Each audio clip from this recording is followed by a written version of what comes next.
तपाई यतिखेर हेर्दै हुनुहुन्छ त्रिशुली खबर टिभी। 24 घण्टा ताजा खबरको लागि हाम्रो च्यानललाई सब्स्क्राइब गर्नुहोला, नजिक रहेको बेल आइकन दबाई हामीसँग जोडिनुहोला।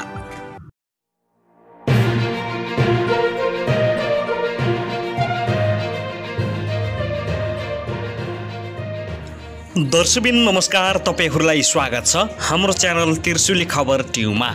यदि हाम्रो च्यानललाई अहिलेसम्म सब्स्क्राइब गर्नु भएको छैन भने सब्स्क्राइब गरी नजिक रहेको बेल आइकन दबाई हामीसँग जोडिनुहोला।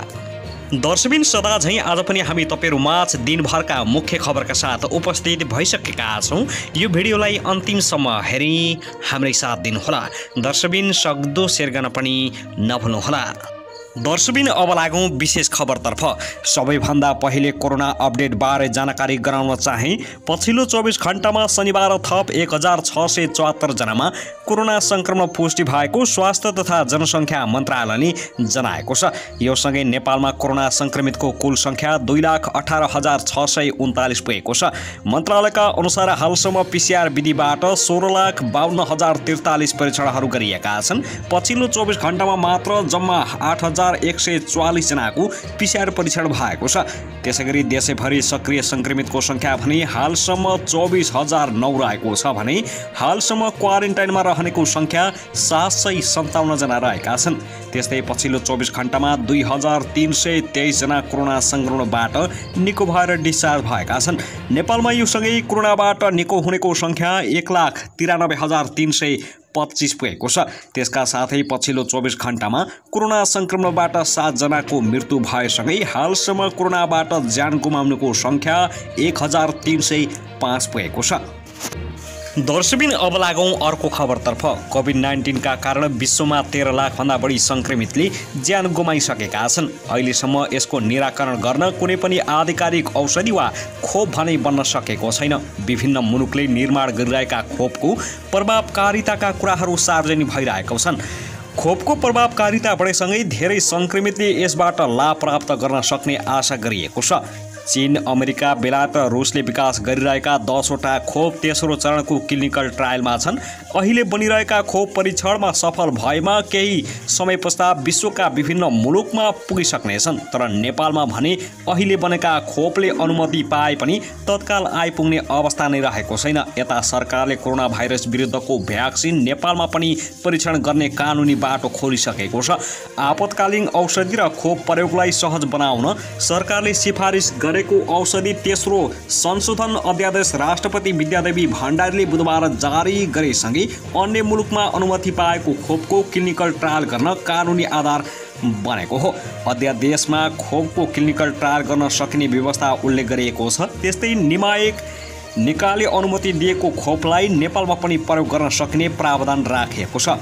दर्शकबिन अब लागौं अर्को खबरतर्फ। नेपाल कम्युनिस्ट पार्टी नेकपाका उपाध्यक्ष वामदेव गौतमले एकता हुनु र फुट्नु सृष्टिको नियम भएको बताएका छन्। शनिबार दाङको तुलसीपुरमा भएको पार्टीका नेता तथा कार्यकर्तासँगको भेटमा उनले पछिल्लो समय पार्टीभित्र देखिएका समस्याको विषयमा बोल्दै पार्टी एकता भएपछि फुट्न पनि सक्ने बताएका छन्। आफू सधैँ पार्टी एकताको पक्षमा भएको भन्दै उपाध्यक्ष गौतमले एकतापछि फुट्नु र जन्मेपछि मर्नु सृष्टिको नियम भएको बताएका हुन्। पार्टी एकता समृद्ध नेपालदेखि समाजवादको परिकल्पना आफ्नो सपना भएको बताउँदै उनले 63 सालदेखि पार्टी एकीकरणको पक्षमा रहँदै आएकाले जुटेको पार्टीलाई फुट्न नदिने पक्षमा दरोका साथ मिलाउने पक्षमा रहेको समेत पुष्टि गरेका छन्। त्यस्तै आफूले अहिलेसम्म कुनै गुटबन्दी नगरेको दावी गर्दै सबै यति बेला पार्टी एकताको पक्षमा हुनुपर्ने समेत बताएका छन्। उपाध्यक्ष गौतम दाङको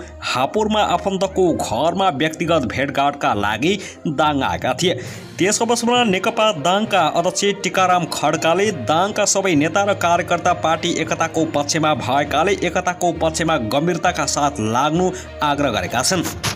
त्यसैगरी सत्तारूढ नेकपा कम्युनिस्ट पार्टी नेकपा भित्रको विवाद फरक मोडमा पुगेको छ। प्रधानमन्त्री केपी शर्मा ओलीले अध्यक्ष पुष्पकमल दाहाल प्रचण्डले कार्तिक 28 गते सचिवालयको राजनीतिक प्रतिवेदनको जवाब फर्काउन बुधबार बसेको सचिवालय बैठकमा 10 दिनको माग गरेपछि नेकपाको विवादले स्वरूप बदलेको छ। प्रधानमन्त्री ओली र अध्यक्ष दाहालको आन्तरिक किचलोको कारणले पार्टी फुटको सङ्घारमा समेत पुग्न गएको छ। प्रधानमन्त्री ओली र अध्यक्ष दाहालबीच निरन्तर पत्र युद्ध चलिरहे पनि ओलीले मङ्सिर 13 गतेको सचिवालय बैठकमा अर्को पत्र प्रस्तुत गर्ने भएका छन्। अध्यक्ष दाहालले कार्तिक 18 गते सचिवालयमा पेश गरेको पत्रमा आफू विरुद्ध आरोप लगाएको ठहर गर्दै त्यसको प्रतिउत्तर प्रधानमन्त्री ओलीले पत्र मार्फत नै जवाब फर्काउने भएका छन्। पार्टीभित्रको विवाद उत्कर्षमा पुगेको बेलामा शीर्ष नेतृत्व अझै पत्र मार्फत आरोप प्रत्यारोप गर्नमै व्यस्त भइरहेको छ। दर्शकबिन अब लागौँ अर्को खबरतर्फ। नेपाली बजारमा सुनको भाउ लगातार ओह्रालो लागेको छ। कोरोना भाइरस विरुद्धको केही खोपहरूमा आशा पलाएसँगै अन्तर्राष्ट्रिय बजारमा सुनको भाउ घट्न थालेपछि त्यसको प्रभाव नेपाली सुन चाँदी बजारमा पनि परेको छ। खोपहरूमा आशा पलाउनुका साथै विश्वका अर्थव्यवस्था खुला हुन थालेपछि लगानीकर्ताले सुरक्षित मानिने सुनमा लगानी घटाएर अन्य क्षेत्रमा लगानी बढाउन थालेसँगै सुनको भाउ घट्न थालेको छ। आज पनि नेपाली बजारमा सुनको भाउ प्रति तोलामै 700 रुपियाँले घटेको छ। यो गिरावटसँगै आज प्रति तोला छापावाला सुन 94,400 रुपियाँ र तेजाबी सुन 93,900 रुपियाँमा कारोबार भइरहेको नेपाल सुनचाँदी व्यवसायी महासङ्घले जनाएको छ। तिहारको बिदापछि सुनको कारोबार खुलेको थियो। बुधबार पनि सुनको भाउ तोलामा 100 रुपियाँले घटेको थियो। पछिल्लो समयमा भने सुन दिन प्रतिदिन बढ्दै जाँदा आज भने 700 रुपियाँले घटेको छ। त्यसैगरी चाँदीको भाउ पनि तोलामा 15 रुपियाँले घटेको छ भने यो सँगै आज प्रति तोला चाँदी 1215 रुपियाँ कायम भएको नेपाल सुनचाँदी व्यवसायी महासङ्घले जनाएको छ। दर्शकबिन अब लागौँ अर्को खबरतर्फ। सरकारले कोरोना जोखिम नभएका र जोखिम कम हुँदै गएका जिल्लाका विद्यालयहरू आलो पालो सिफ्ट प्रणालीबाट खोल्न दिने निर्णय गरेको छ। लामो समयदेखि स्कुल बन्द हुँदा पठन पाठन प्रभावित हुन थालेपछि शिक्षा विज्ञान तथा प्रविधि मन्त्रालयले विद्यालय सञ्चालन सम्बन्धी कार्यढाँचा 2077 जारी गरी स्थानीय तह मार्फत विद्यालय सञ्चालन गर्न स्वीकृति दिएको हो। कार्यढाँचामा स्कुल सञ्चालनको जिम्मा स्थानीय तहले भने पाएको छ। मन्त्री परिषदको मिति 2077/6/22 को निर्णयबाट कोभिड-19 को जोखिम नभएका वा जोखिम कम हुँदै जाने स्थानीय तहमा आलो पालो सिफ्ट लगायतका उपयुक्त मोडालिटी अपनाई विद्यालय पठन पाठन सञ्चालन गराउन सैद्धान्तिक स्वीकृति दिएको छ।